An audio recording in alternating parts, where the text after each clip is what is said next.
Yo, what's up mga kasuki? So this time, sa gihapon, tuloy-tuloy ang mga kambing ko. Out of town kami mga kasuki. Oh, ayan, wala akong mga kauban, ako mga utol mga kasuki. Unya sa dili pa di ay mga kasuki, ako magpaila. Kasuki TV official. Buhulanong Bisaya mga kasuki, isang bagwan. Sana asahan ko ang inyong suporta. So thank you so much. Ito nga pala ang mga kapatid ko mga kasuki, nagbakasyon galing Maynila. Umuwi ng probinsya namin dito sa Mabini, Bohol. Matagal na rin tong mga kasuki na di sila nakapagbakasyon dito sa aming lugar. So ito yung mga kapatid ko, tatlo sila na nauwi. Nagmumotor lang sila mga kasuki. In-experience sila kung gaano kahirap ba ang magbiyahe mula Manila hanggang Bohol. So shout out sa kapatid ko, Sir Nodes TV. Hello. Hello. Ano ba dewa pa? So gala muna kami mga kasuki ngayon. Punta kami ng Chocolate Hills Family Day. So i-grab na mo ang opportunity nga magkabandingay. So ito nga pala yung gamit nila sa pag-travel. Isang Nmax at saka yung isa EDB. May isang angkas kasi tatlo sila mga kasuki.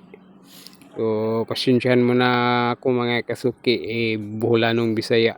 Kumbaga halo-halo yung aking salita.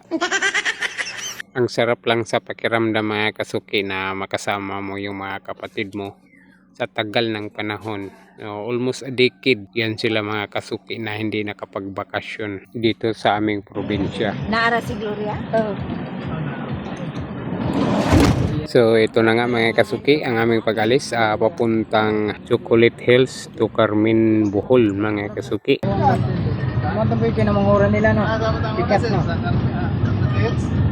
Oo. Nakada na ako sa pito.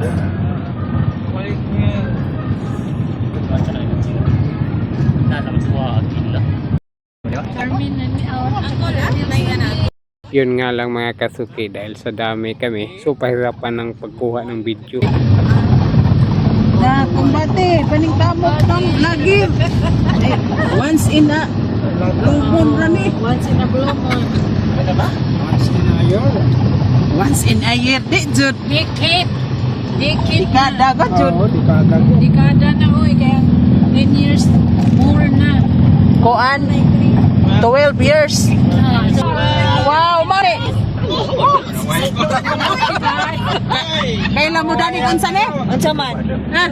Di mga bata ba? Kapulo pa si Jun. Ano ba yan? Depend. Chocolate Hills ni. Ang cellphone is pink. Kamao. Ayan na, nahuli ka na. Pajud. Di giluto dato sa ubos pa. Ay ining daog. Ito na kami. Uy, nabay kalibangan diha na.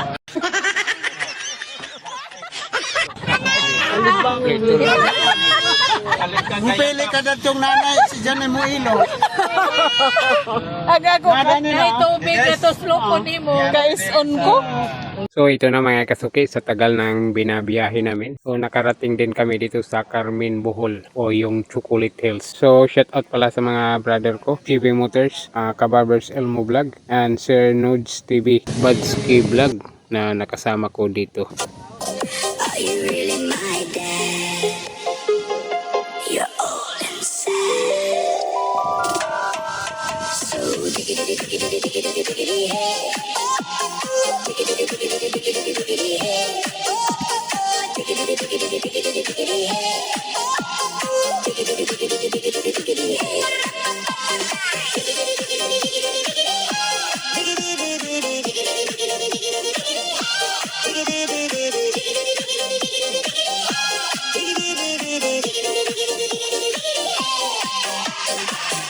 Seems like you don't exist.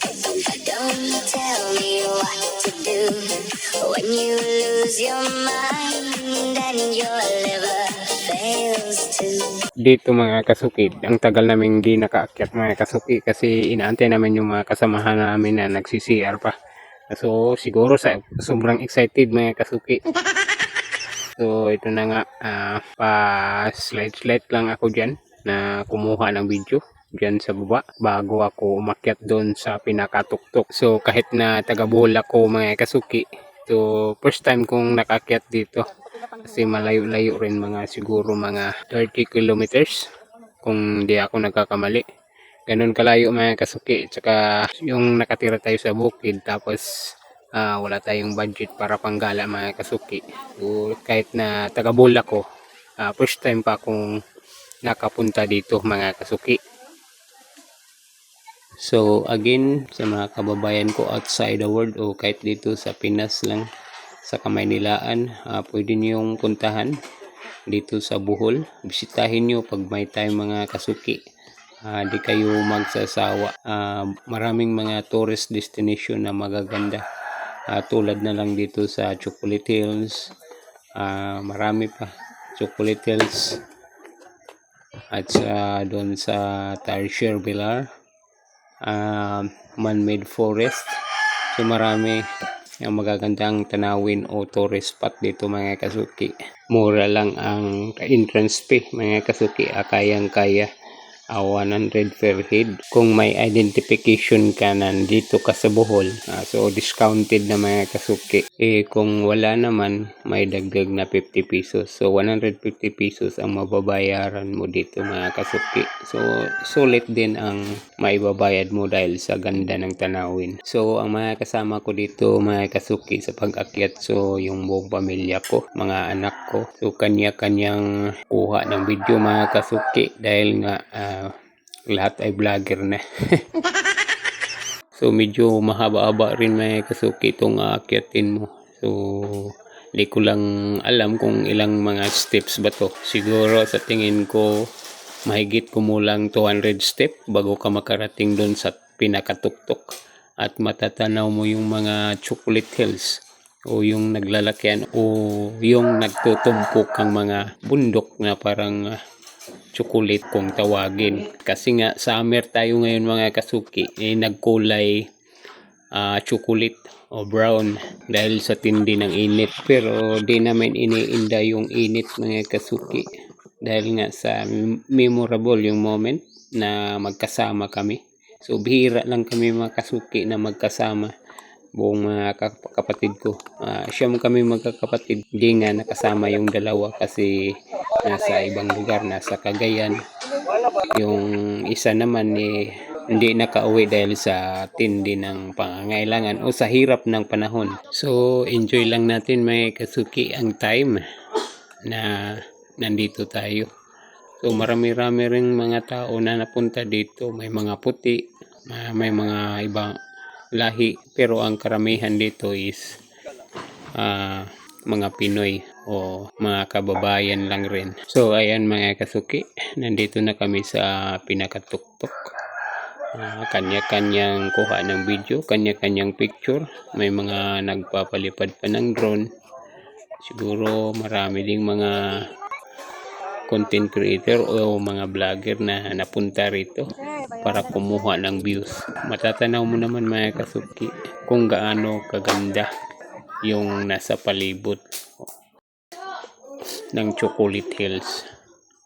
Ayan makikita mo mga kasuki yung mga bundok na dikit-dikit na nagbuhay tsokolate.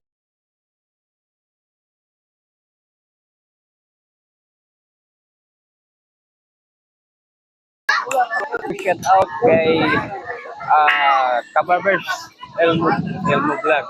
So ayan na nga mga kasuki, may mga nakapaligid dito na mga adventure vlogger naririnig ko. So ito yung matatanaw mo mga kasuki. So again mga kasuki, ako ay nagpapasalamat. Sana po suportahan nyo ang channel ko.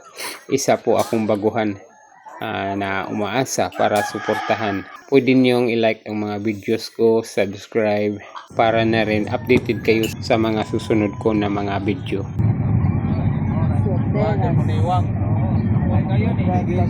So ayan mga kasuki, pababa na kami. Papunta na naman kami sa ibang destination, tourist destination. At hanggang sa muli mga kasuki. So thank you for watching again and again.